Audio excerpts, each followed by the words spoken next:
dukkha domanasanam, atangamaya, samatikkamaya, to overcome dukkha domanasana, that is mental and physical pain, overcome that, and to overcome sorrow and lamentation through mindfulness, and then nyayasa adhigamaya, to reach, to attain knowledge, nyaya, jnana, nibbānasa sachikkiriyaya, to attain, for the attainment of nibbana.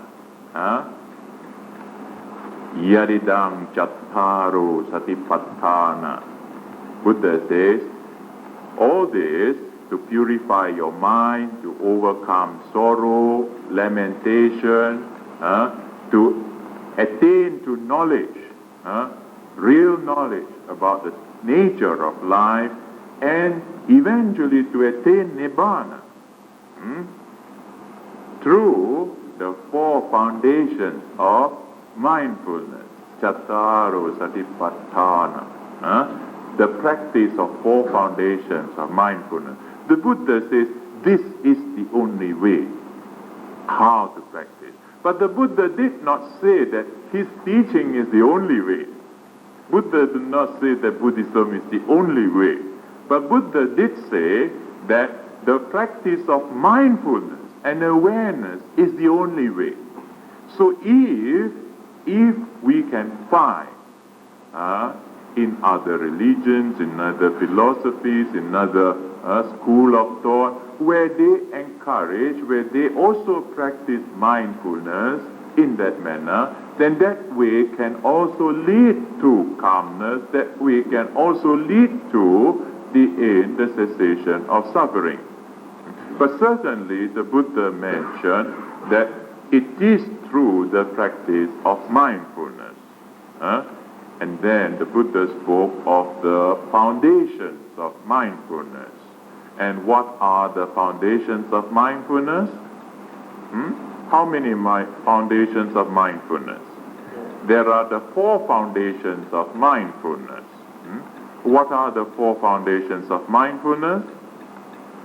There is the mindfulness on the body, mindfulness on the body, mindfulness on feelings, pleasant feeling, unpleasant feeling, sometimes neither pleasant nor unpleasant. You are mindful of it. You are aware of the feelings that you experience. Then there is the mindfulness on your mind. In other words, you are mindful of the state of your mind.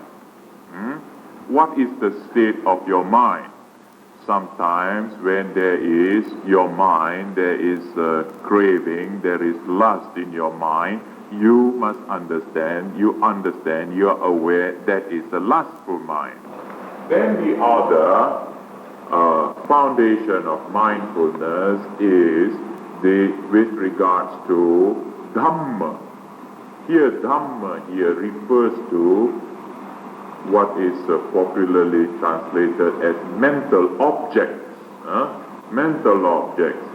Now, with regards to the development of the mind, there are certain Dhamma which is very important for us to reflect and become aware of.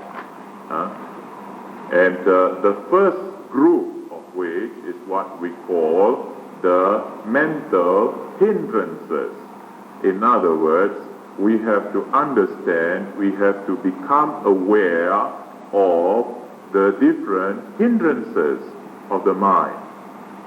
These hindrances are those which obstruct, which block the development, the cultivation of the mind.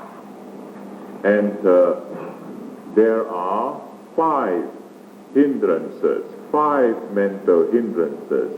What are these 5 mental hindrances? Anybody know? You have been watching for the last few days. You have watched your mind, right? And now can you tell us what are the things that have hindered your progress? Sleepiness, drowsiness, that is due to sloth and torpor. Sloth and torpor of the mind is one mental hindrance. Some more. What are the others? Restlessness of the mind. That is when there are many thoughts come and go and you cannot control them. That is restlessness of the mind. That is another mental hindrance. 3 more to go. Yes.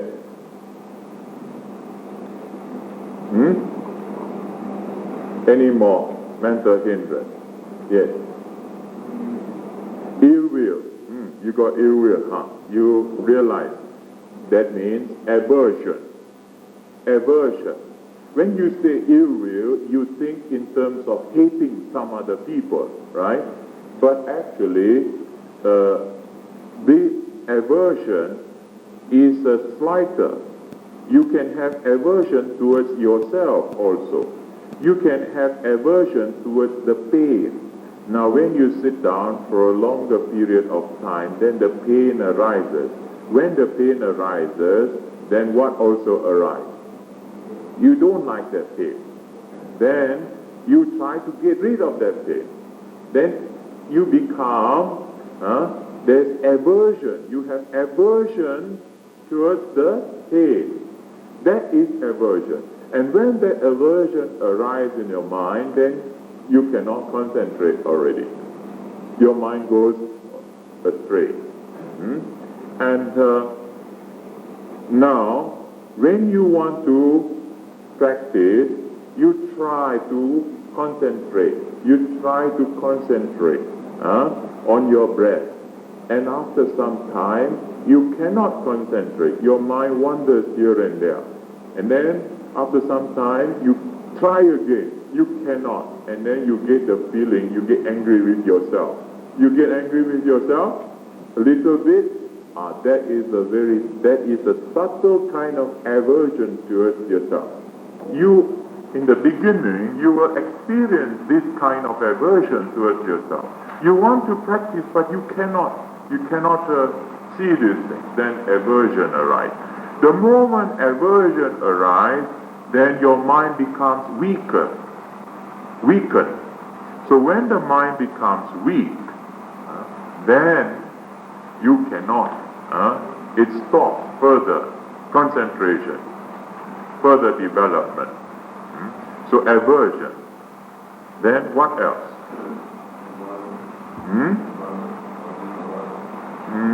Then what kind of environment? The environment alone is not this thing. We see noise. Noise is not a hindrance, but you see, it is your aversion towards the noise.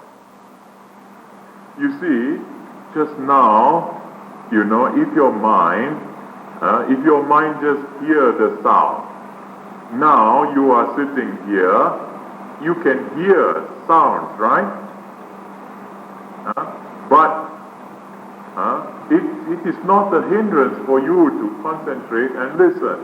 But the moment you hear and you cling to that sound, and you get angry, you have aversion towards that sound. That aversion becomes a hindrance to your mind. And not only that, sometimes you cling to that sound. Some very nice music and you hear, then you cling to that music. Then you start. That is clinging, that is craving. And when you have that kind of craving, again, as the hindrance. It is a hindrance, craving. Craving for sensuality. Lustful thoughts arises in the mind. That also becomes a hindrance. So, there are these 5. And there's one more. Doubts. you have doubt about the method.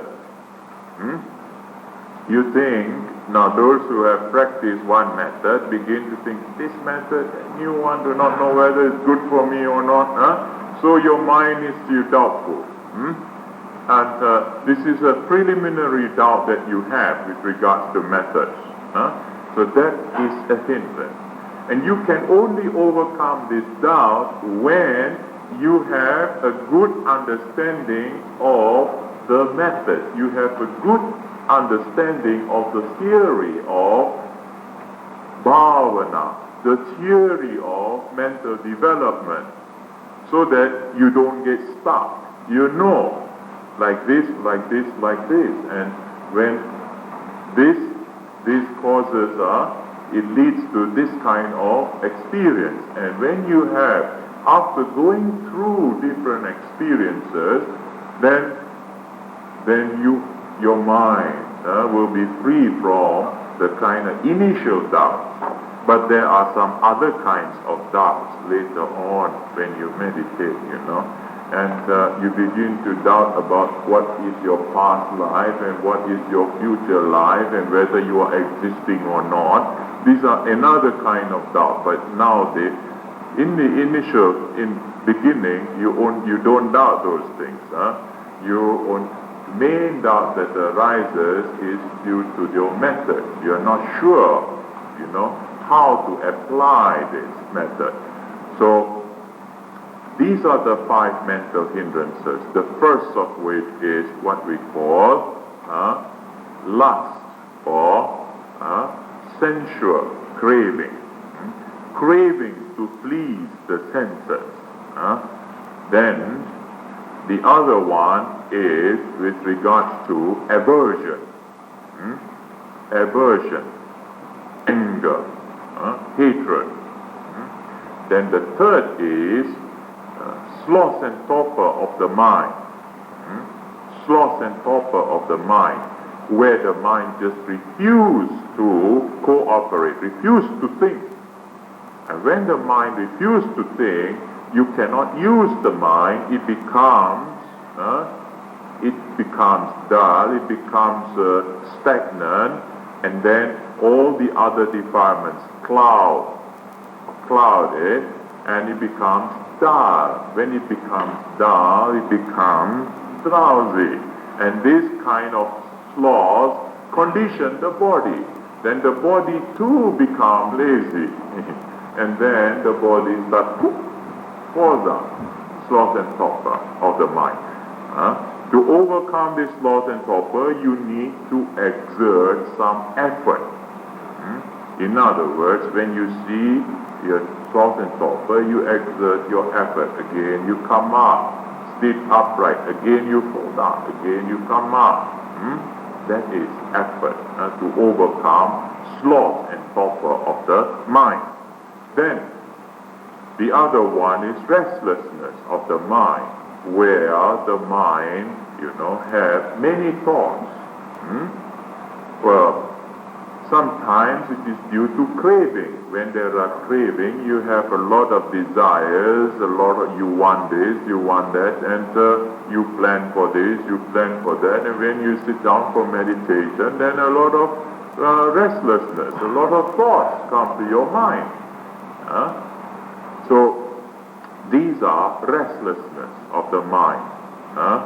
And when your mind is restless, then that is the moment where you can, in order to overcome that restlessness, you have to pin down your mind on one thing. That is how to overcome the restless mind. But when your mind is drowsy, when your mind has sloth and torpor in the mind, and drowsiness has already arisen, then it is you cannot concentrate. And you should not try to concentrate on when you are drowsy. You should overcome your drowsiness first. That is why when you are drowsy after eating, and many people after eating, they have food, then they become drowsy. But then they have examinations to study, or else their parents want them to study, fix a timetable, about 3-4 hours of studies. So what they do is immediately after studying, immediately after eating, they sit down and they take the book and they read and they try to concentrate. And then after 1 hour, they ask their mother, Mama, please Panadol, headache already. Because when your mind is, when you are drowsy, that means to say the blood is insufficient in your brain. So you should not.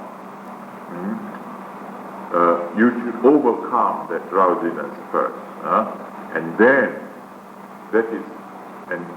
you can concentrate. Otherwise, some slight dizziness may arise. So, when you begin to understand, when you develop your awareness, you too will be able to understand this is your body, this is the nature, how things arises. No? So, then the restlessness, then you have the other, what you call doubt.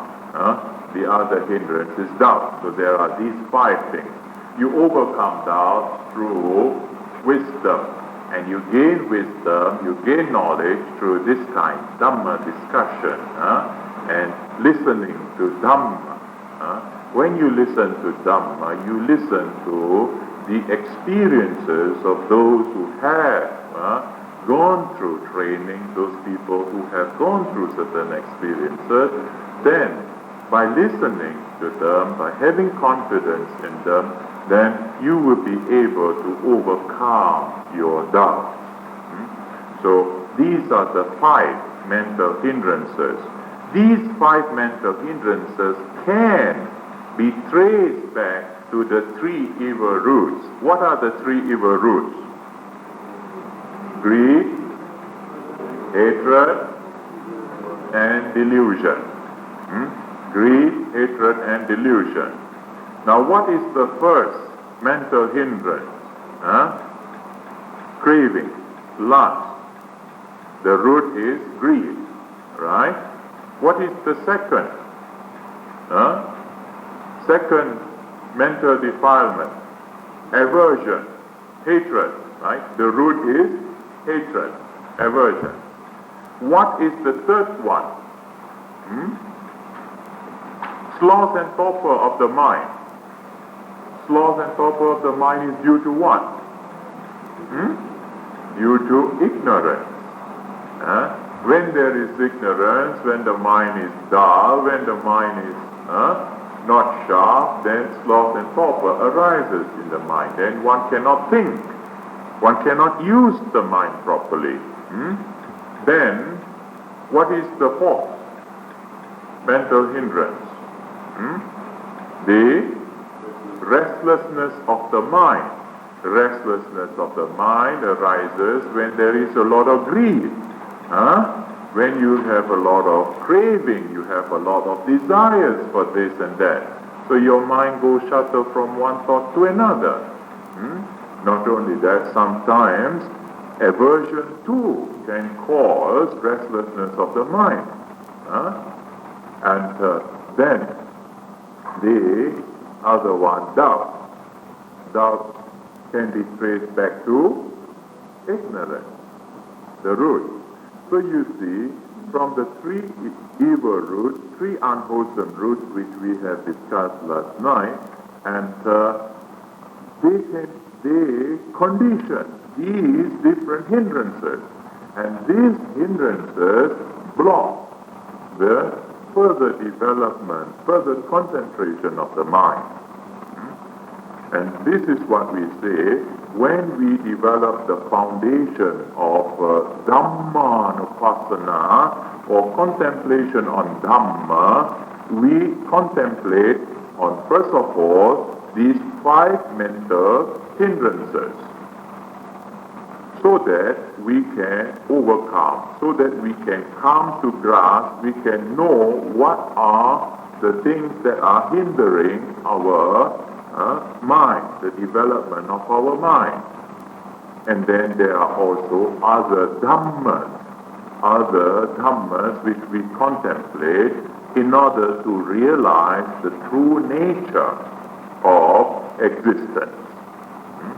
So for the time being, Anapanasati is the basis of what you call the basis of, in fact, it is the basis of both samatha and vipassana.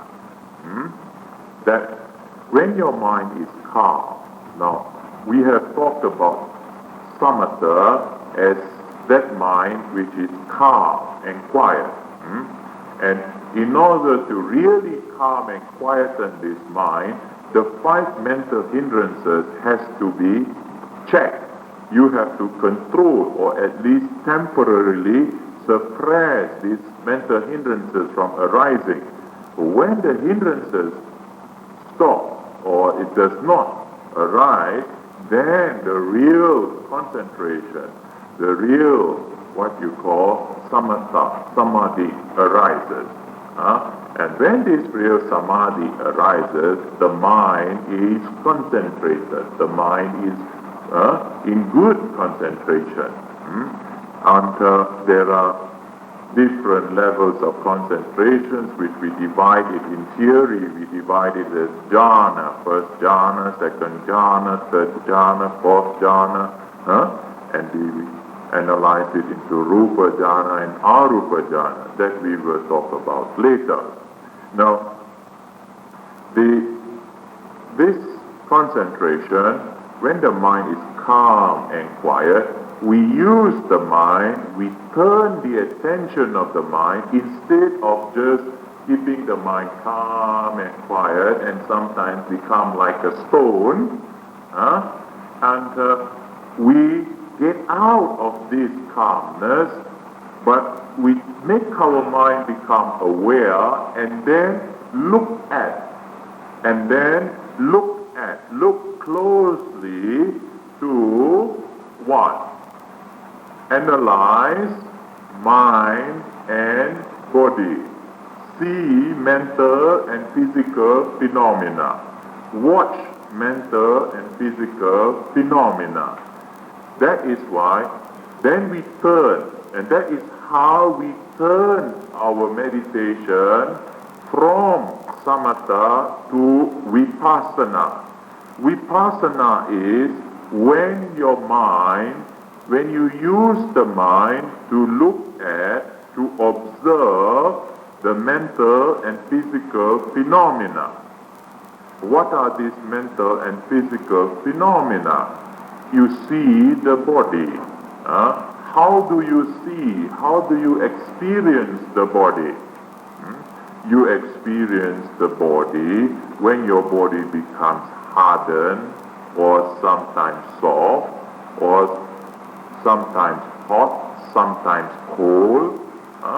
Sometimes you find the body stiff, becomes stiff.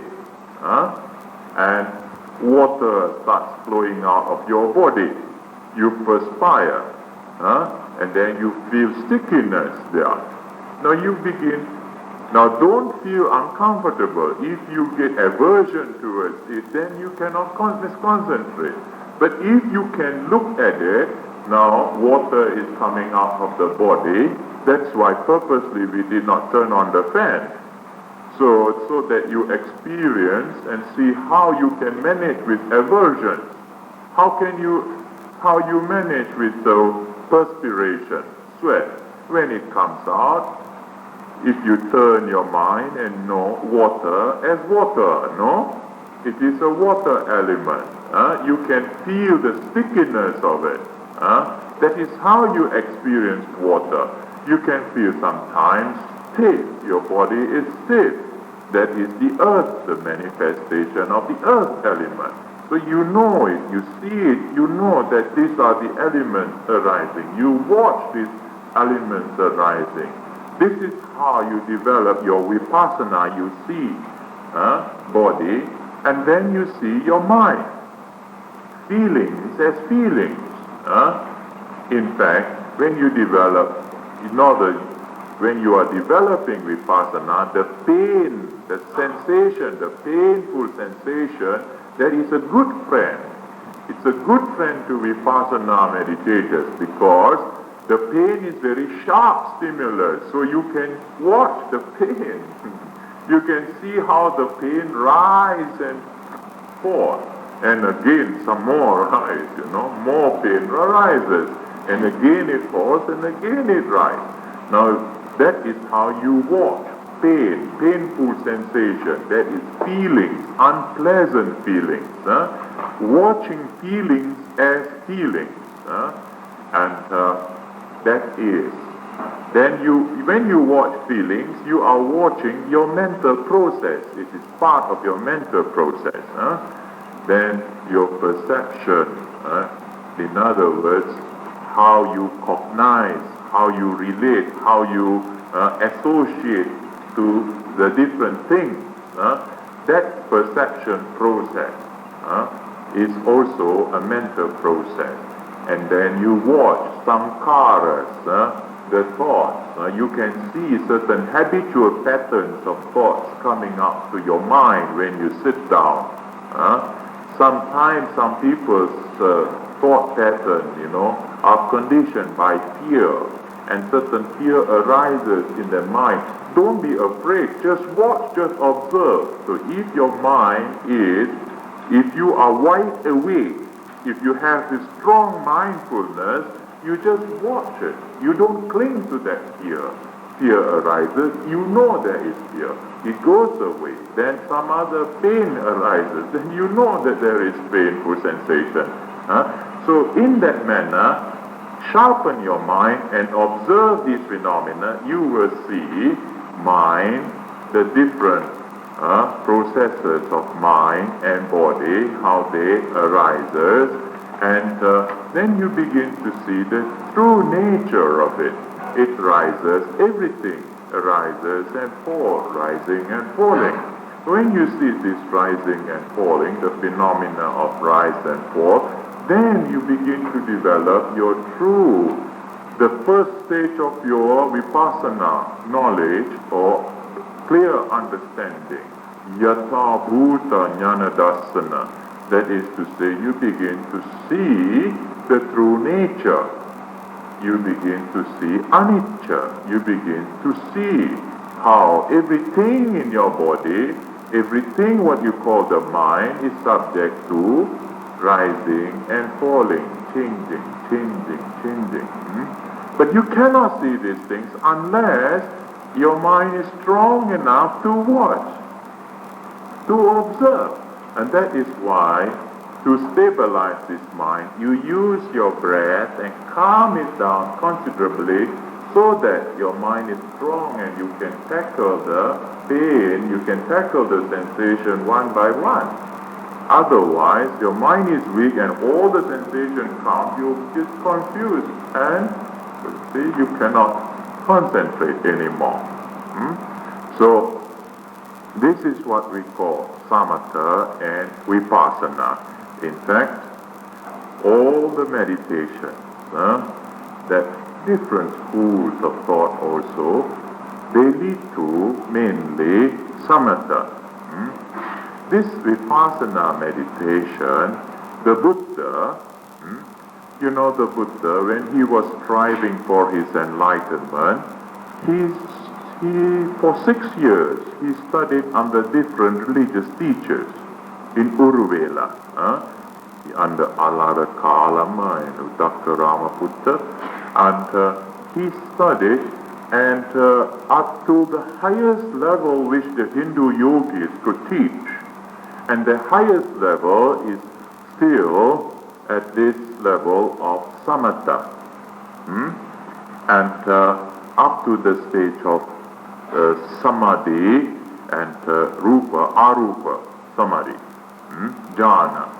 But the Buddha realized that even after attaining to that high state of concentration, where there is neither perception nor non-perception, there is no feeling, and Buddha realized that still he has not realized the real knowledge, the truth of existence. This is where the Buddha, on his own, the Buddha went and developed his mind and went still further. And this going further means the Buddha used his concentration and turned it and started to analyze this mind and body. And this is how the Buddha understood the whole world. The whole world lies in this body, mind and body. The eyes, the ears, the nose, the tongue, the body, and the mind. Buddha understood this clearly. That is how Buddha realized. When the Buddha realized, Buddha saw how impermanent and dukkha, and then that is how the Buddha taught the Four Noble Truths. That as long as there is existence in one form or another, there is dukkha. There is dukkha, there is the cause of dukkha. The cause of dukkha is due to craving. And as long as there is craving, there is one birth and rebirth. But this craving can be ended. And how to end this craving? Buddha taught the middle path, the Noble Eightfold Path. Right. Now I shall stop here, and we shall carry on with the subject on still. We have not completed yet, and when we have talked about so far, we have talked about bhavana, that is mental culture, two kinds of mental culture, that is samatha, where we calm the mind down, and then vipassana, that is we turn the mind and look into the nature of our mind and body, and that is how we develop insight or penetration into the true nature of life. When we understand the true nature of life, we begin to see the characteristics of anicca, dukkha, anatta. In other words, we see change, unsatisfactoriness, and insubstantiality. That is to say, that we see that there is no thing, there is nothing that is permanent in this body, which many people call the soul or the self. That we see that there is no thing, there is nothing that is permanent in this body, which many people call the soul or the self, ego, as something permanent. The Buddha realized that there is nothing.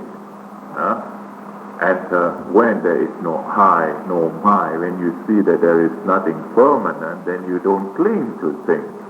It's because that we think that there's something permanent, we think that there is, in terms of I and my, that we cling to things, and that is how we suffer.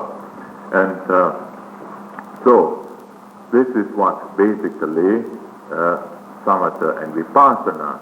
And we have also talked about the different mental hindrances and the four foundations of mindfulness. Now, during the next, week or so, we will try to explain in further detail of the practice of the four foundations of mindfulness. So, for the time being, if you have some questions with regards to this or some other subject, you may ask, and we will invite Venerable Teacher Sifravan to, clarify your doubt. I will take a little rest. Sorry, what's your question?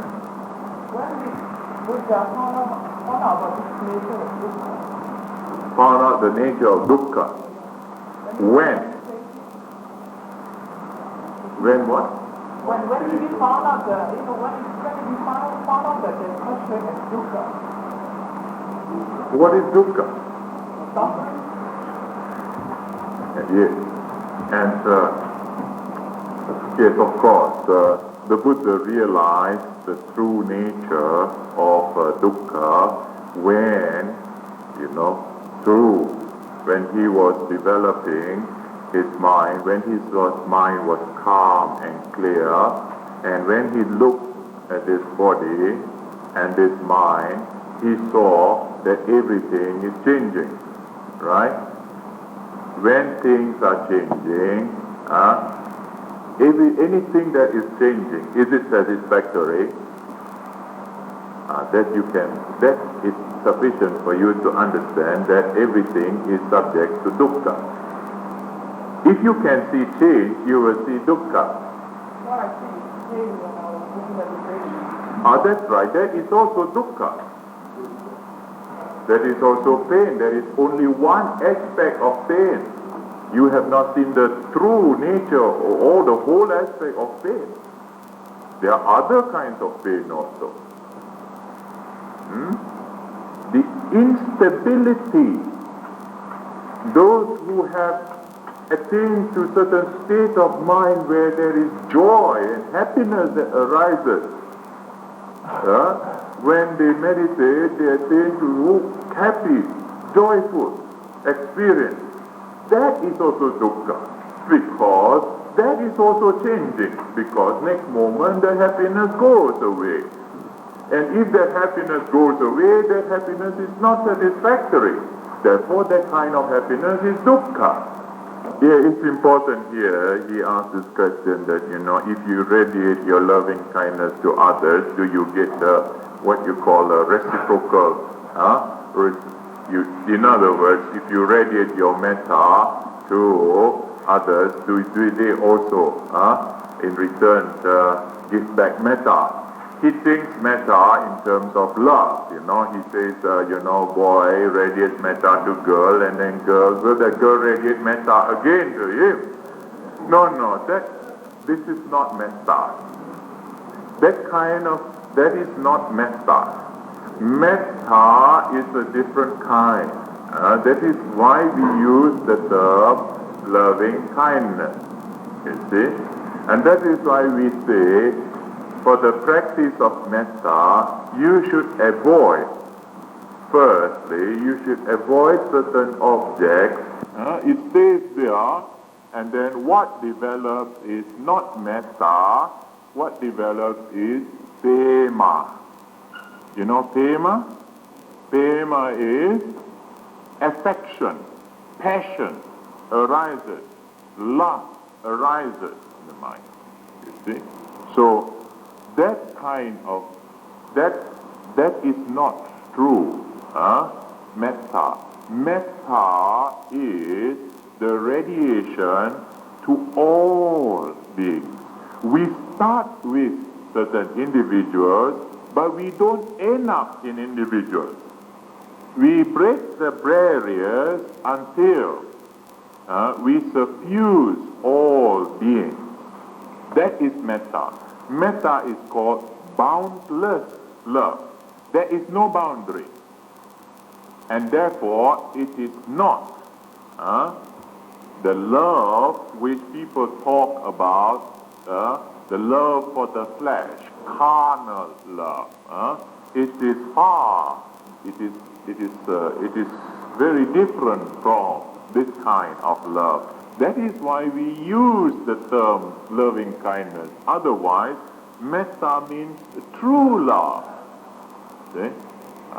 But unfortunately, when people hear this word love, they only think in terms of the love of the flesh.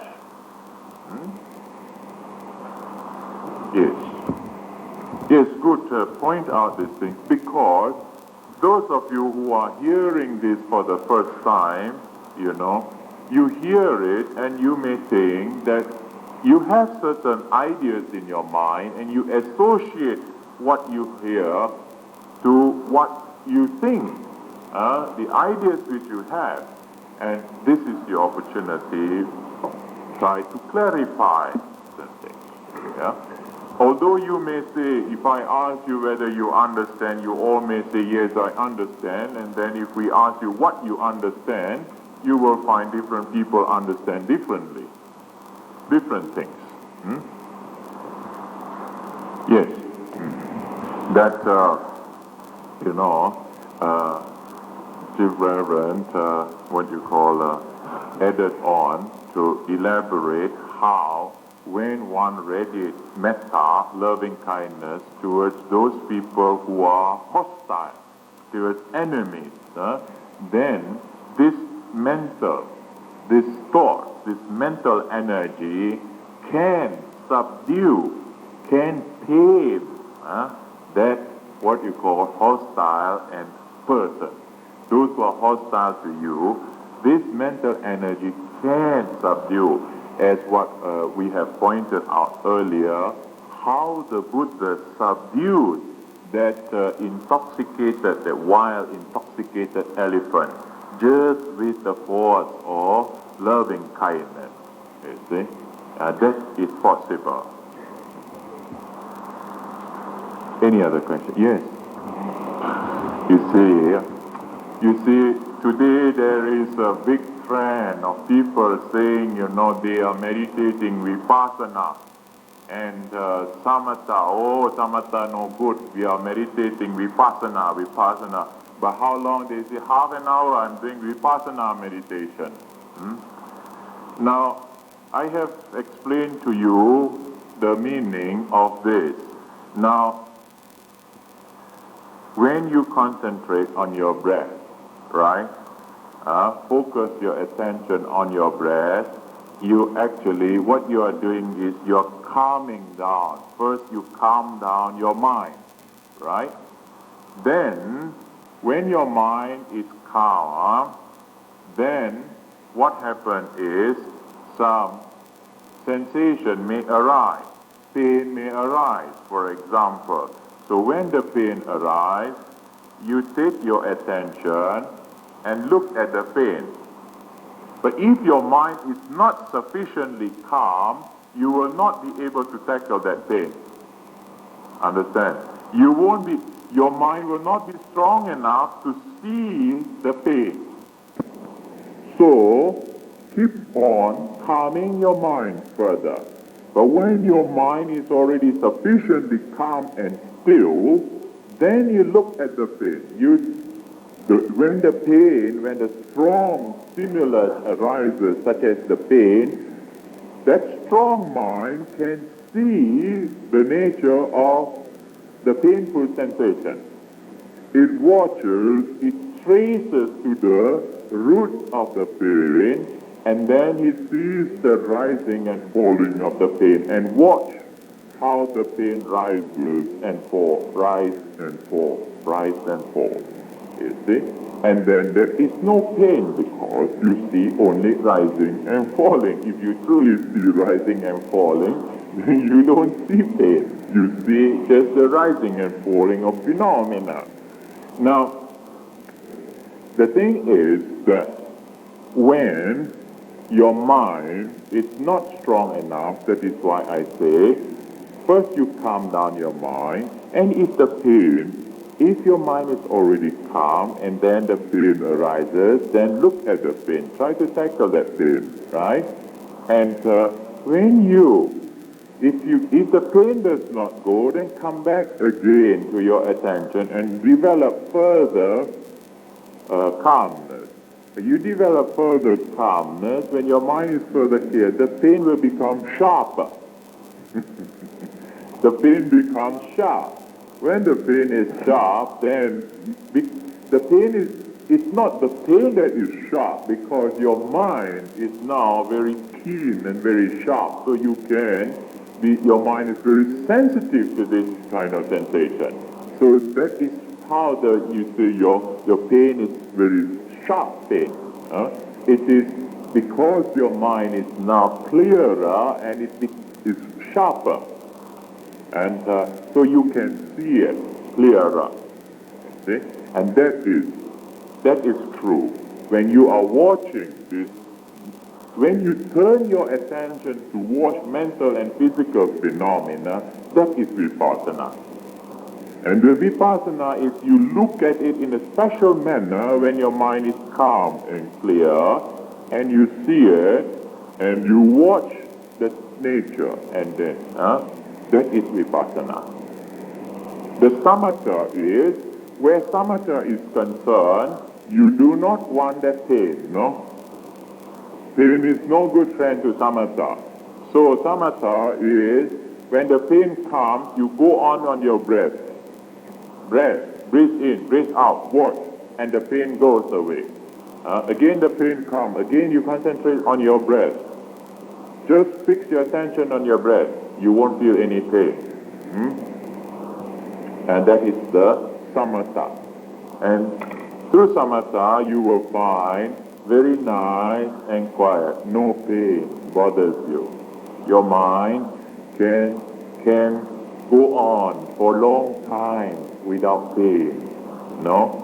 But when you get up, then you experience pain. Then the pain comes to you. Okay? Yes. Yes, any other questions? Yes. Yes. Well, in samatha, we talk about the different kinds of samatha. There is some, the commentaries have explained samatha. There is in theory. In theory, we speak about momentary kind of concentration, excess concentration, and what you call jhana, appana. That means full concentration. And when you talk about full concentration, we speak of the first jhana, second jhana, third jhana, fourth jhana. This is rupa jhana, and then the arupa jhana up to the eighth or ninth jhana. You see, that is the full samadhi. See? But there is also samadhi which does not involve jhana. Understand? It is just excess concentration. And less than an excess concentration, it is your concentration with momentary concentration. So, in fact, vipassana, one need not have very, very deep kind of what you call concentration, very deep concentration in order to develop vipassana. You see, vipassana can naturally occur when you read a book. When you read a book, your mind calms down. When you read the Dhamma, and then you contemplate on the Dhamma, you are able to contemplate and look and observe the true nature of the Dhamma, then you can realize. Yes, this question must pass on to Chief Reverend. 10 wrong views this afternoon. Natti dinnang, natti ittang, natti utang. 3, I introduce as one subject, talking about dana.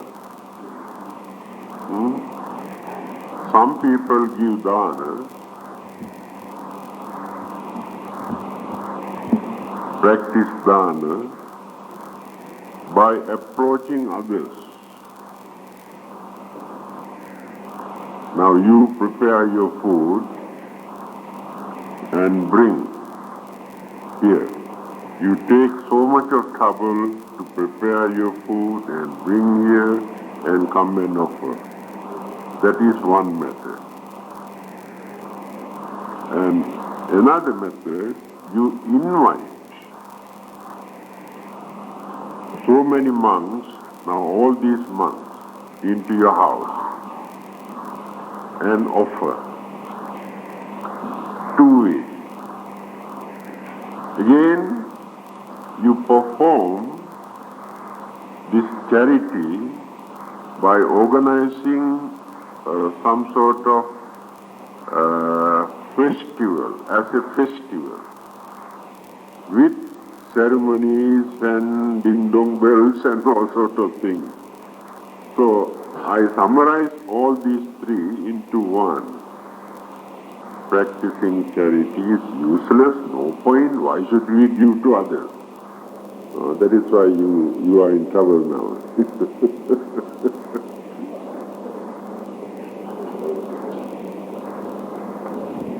Yes.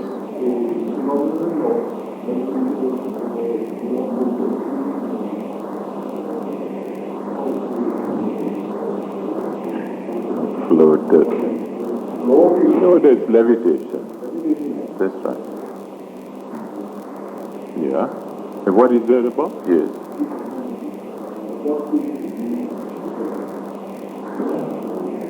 Oh yes, the fourth jhana. When you attain we'll talk about the jhanas later on.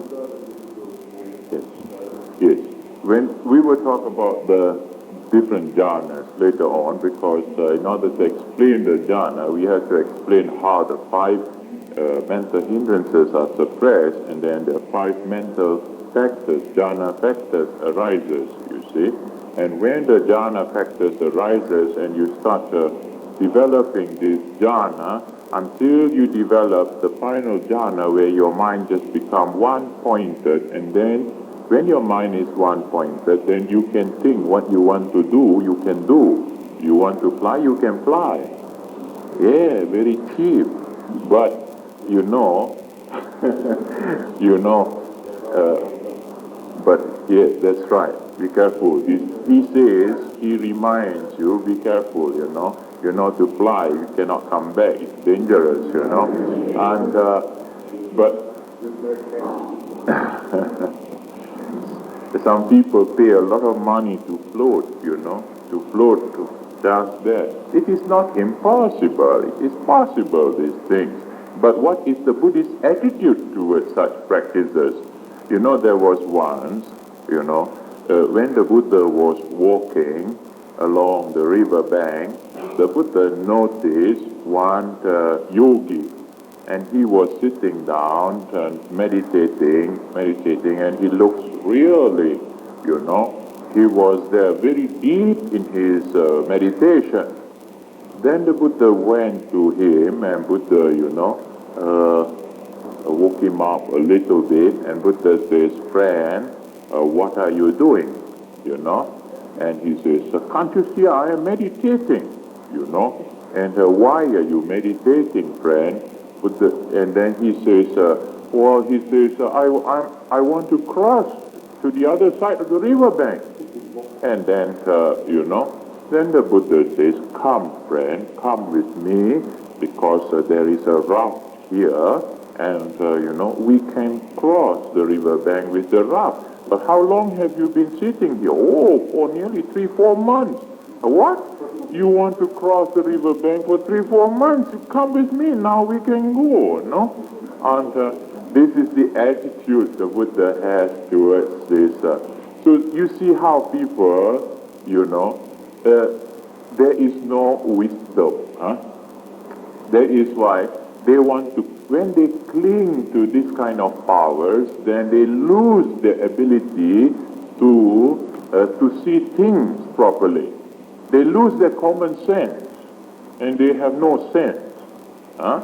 You see, imagine sitting down. What he was trying to do was, he was trying to sit down and meditate so that he can walk on the water, so that he can go across the other shore.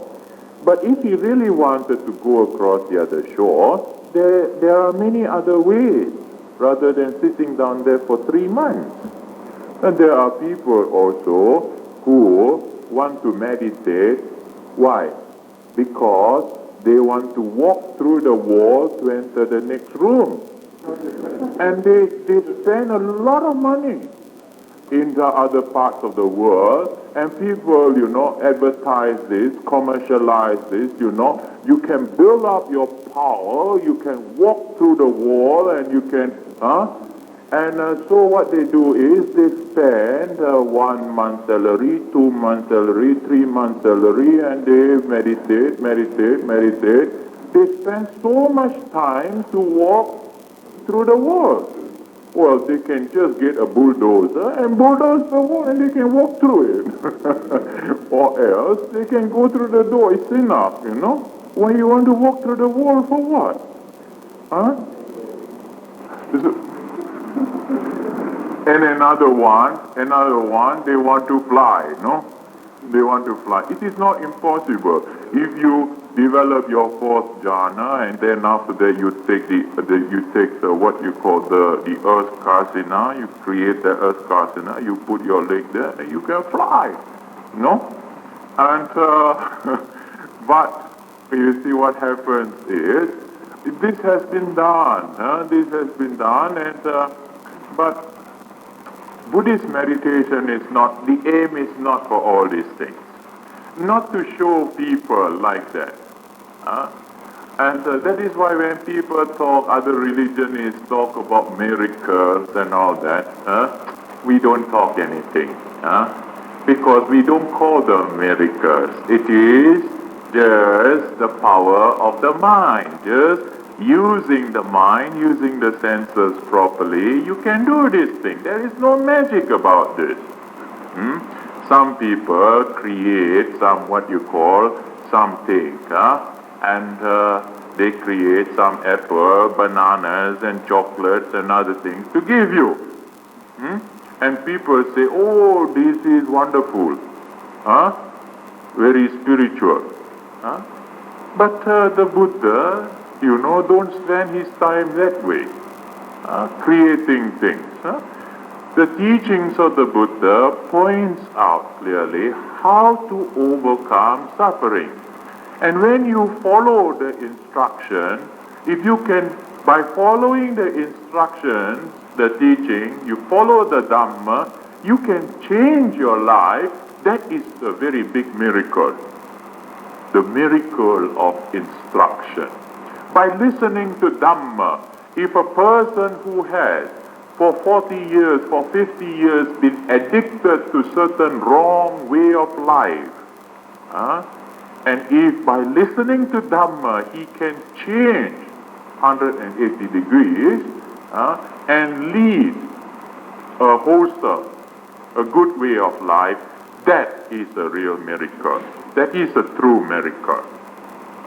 Not just, sit down, cripple, then after that stand up like that, and that is a miracle, and then after that, another 10 years, again another cripple. It is a recurring thing. It is a recurring thing. So, we have to stop here, and we can continue these things tomorrow. We have another more than 1 week more, How many? Right. I think that's all for tonight. So, good health and peace to all of you, and we will continue later. Today, I am supposed to speak on the third Noble Truth. The third Noble Truth. So I think for the benefit of those who are here for the first time, I shall first speak a little bit on the Noble Truths, first, second, and then we go on to the third. Now, this is touching on the very crux, the very core of the teachings of the Buddha. The Four Noble Truths. Now, the first Noble Truth, as most of you would have heard by now, the truth of dukkha, or unsatisfactoriness, very often rendered as suffering. But the term suffering, as I have mentioned before, it tends to give rise to the idea of a pain, physical pain, or sickness, or misery. But the term dukkha encompasses a wider scope. It does not limit only to physical suffering. It goes on beyond that physical suffering. And how the Buddha defined dukkha in the text. Buddha says that jatipi dukkhaṃ, birth is suffering, birth is dukkha. Jarapi dukkha, that is decay, as a result of which arises old age. And decay, old age, is dukkha, is unsatisfactory. Vyadipi dukkha, sickness is dukkha. Then maranampi dukkha, death is dukkha. Death is unsatisfactory. And piyehi vipayoga dukkha. That means you associate with those whom you like, whom you love, as well as associating in the pleasant conditions and having to separate from these pleasant conditions or beloved ones. That is another source of dukkha, unsatisfactoriness. Appiyehi sampayoga dukkha. That is associating with people whom you do not like, situations which are unpleasant to you, but there is no way of getting out of it. So you have to associate. You have to be in such unpleasant situation. That is also an unsatisfactory, a source of unsatisfactoriness. Yang pichang na labati tampi dukkhang. That which you wish for, you desire for, and that wish, that desire is not fulfilled. That is also dukkha, disappointment. Then, after explaining these different forms, these different manifestations of dukkha, which one can see for oneself, like birth, old age, sickness, death, there is not much to explain. We can see how it manifests in ourselves, we can see how it manifests in others around us. But what is the more profound teaching with regards to dukkha lies in the last statement where the Buddha said, Panchupadanakkhandha dukkha. That is, the 5 grasping aggregates. The 5 grasping aggregates in themselves are dukkha. And what are these 5 grasping aggregates? They are really what we are made up of. In other words, when we speak in terms of ourselves, in terms of I, in terms of my, and in terms of the different labels, the names that you have, when you start analyzing this self, when you analyze this body, you see that we are all made up of certain bundles of energies. Basically, we can divide into mental and physical. So there is the mental and the physical phenomena, mental and physical energies. And the physical energy is taken as a bundle, and then we have the mental. From the mental aspect, we have 4 bundles of energies, or 4 aggregates. That is the feeling, the aggregates of feeling, feeling process, perception process, mental formation process, that is to say, thoughts, ideas, concepts that arises in the mind, they are thought formation. Then the consciousness process, the process of being aware of situations, awareness through the eyes, ear, nose, tongue, body, and mind. So these 5 processes, 4 of which are considered as mental, and the physical process, these 5 processes, they are constantly in a state of flux, in a state of change. Our body is subject to change. Every moment, cells are dying. Feeling, sensation, the sensation that you experience now, by the time, few more moments, that sensation goes off.